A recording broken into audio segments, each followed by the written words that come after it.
Como SACIPA S.p.A., somos la empresa encargada de distribuir el agua y la electricidad a los hogares de Rapa Nui. Por ello, es también nuestra misión educar a la comunidad sobre la importancia de los medidores que registran los consumos en sus hogares.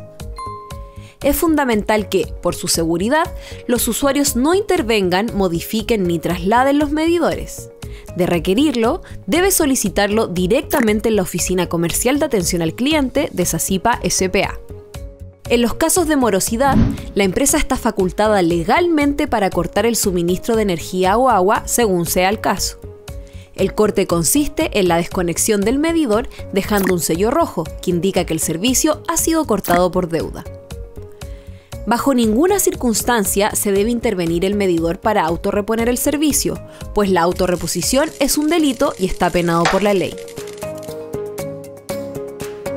Además, al intervenir un medidor sin conocimiento, puede poner en riesgo su vida, causando un accidente grave o un incendio no deseado.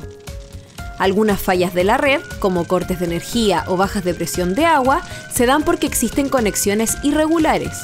Por ello, le solicitamos que colabore con nosotros y con la comunidad, denunciando en forma anónima a través de nuestra página web www.sacipa.cl, en la sección de denuncias y reclamos, aquellas conexiones que usted crea son irregulares. Siguiendo estos simples consejos, evitará cualquier problema y facilitará el trabajo de nuestros operadores para la buena entrega y cobro de los servicios.